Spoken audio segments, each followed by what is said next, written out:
3 days of bank hearings aren't enough is Independent Queensland MP Bob Katter. He joins us from Brisbane now. Welcome to the Drum. I'm Katter's Australia Party. I'm not an independent. Sorry about that. Our apologies. So apologies from us. We've also had some apologies from the bank's CEOs and some concessions over the past few days. How satisfied are you with what's occurred, and what is it that you're actually looking for? Those last two commentators show a towering ignorance of banking. And I can speak with great authority because I was the minister that had primary responsibility for State Bank in Queensland, which started off about 4 years before I was responsible for it and was sold 4 years later by the National Party government for $2,000 million. We started off at $20 million and it was sold for $2,000 million. It was a great success. It brought the entire sugar industry through in our crisis in the late 80s. And in that crisis, we gave the money out at 2%. We borrowed 2%, we gave it out at 2%. We made $300 million profit. To do that, we had to get rid of the head of the bank, which we did. So when I start speaking about banking, I've got a record, and it's a very fine record, if I may say so myself. Now, that last two, they're the chorus line from the free market choir. The chorus line from the free market choir. Oh, it's wonderful banking in Australia. It's wonderful because in America, they have non-recourse lending. In Australia, we have recourse lending.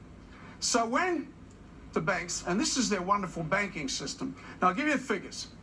The average price of a house in NSW, Newcastle, Sydney, Wollongong, is reputed to be $980,000.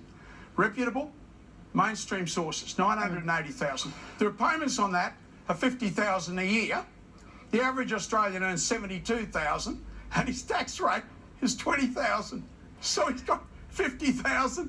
That's how much he's got to pay for his house. Now, that's how irresponsible banking Mr. is Katter, in Australia. I'm keen to have our panellists respond to your remarks about what you call their towering ignorance. But before we do, if you can just explain to us what it is you think should be done and what you hope to achieve with the legislation you're introducing next week.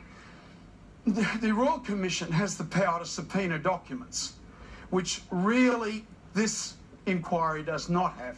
It has time, which a member of Parliament, however be their credentials, has not got. And I doubt whether there's a single member of that parliamentary panel that would be able to explain to you that bank lending creates money. I don't think that they would be able to explain the most basic premise of banking. Now, the banking system in Australia is inherently at great risk. I mean, if you have not paying $980,000 for a fifth of the Australian population is paying $980,000 for a house, which they can't afford. Now, the bank sells them up, the banks get their money back. If it was America, the banks would not get their money back. And that's the reason why the GFC bit deeply in America and didn't bite out here, because we put the whips to the backs of the galley slaves, the ordinary Australian. Right, but Mr. Katter, what you're talking about is a question both of the structure of lending in comparative countries, and we know that there have been deep problems which were, had great fault lines throughout the American economy, as 2008, 2009 can attest. But what we're talking about here is a culture within the banks, whether they're satisfying the consumer. It's the need for more accountability and more transparency. How can you be certain that a Royal Commission would not just continue a debate, would actually find out more information, and would not, at the end, actually make the banks more accountable? You put the spotlight of public opinion upon them. In Queensland, we had police corruption, and we had an inquiry, which I and another member of Parliament were responsible for introducing, the Fitzgerald inquiry. It didn't get the heart of that corruption. We all knew who was at the heart of it, but they never got to the heart of it. But turning the spotlight on had the power of breaking the power of corruption in the police force. We paid a terrible price as a government for going after that corruption. It's the same thing here. You turn the spotlight on the banks. When people understand that when the banks sell your house out from under you for half the price you paid for it, and you have to take the debt with you till the day that you die. You are $600,000 to buy a house is sold out from under you by the banks at $250,000. You carry that $350,000 debt till the day that you die in Australia.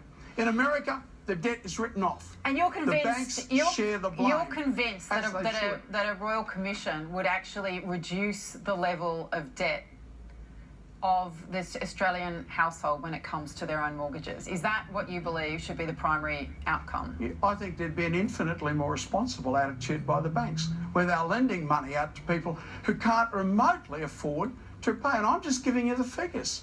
The average price of a house for nearly a quarter of the Australian population. We're talking about a range of issues here. We've had discussions about tribunals, annual meetings, inquiries, royal commissions. Bob Catt is saying we need to reduce household debt, which is just far too onerous in questions of affordability and having to pay off mortgages over your lifetime. Do you believe that any of these mechanisms could address that concern? Well, you know, I'm stung by Bob's criticism because I think Bob's a great bloke and an adornment to the Parliament, and I feel terrible that he looks at me and sees a tower of ignorance, but I'll try to do better. But look, I don't think you can blame the banks for the asset price inflation that the whole world has suffered.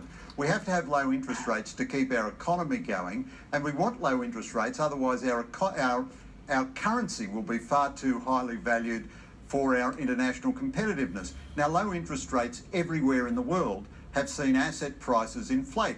That's doubly so in Australia because we have a strong immigration program, which I strongly support. That means the demand for housing is always stronger than the supply. I think it's very good that we have recourse loans in Australia. It makes Australians the responsible people we are. We should have responsibility for the debts we undertake. We have a very low mortgage default rate.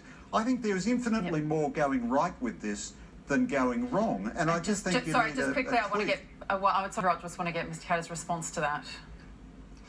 Look, a diesel fitter. What he's saying. This is what he's saying: that a diesel fitter in Sydney knows more about, and if he's properly educated, he'll know more about the value of a house and his ability to repay his loans than a bank will, which is a ridiculous proposition. The bank is an expert in this field. I was selling insurance at one stage of my life. If we sold an insurance policy like the banks are selling these loan contracts, we'd have been sacked. It was absolutely definite that if you sold a contract that the person could not keep going, then you were sacked. Okay, I'm going to have to bring in That does not happen in the banks in Australia. But I haven't even touched.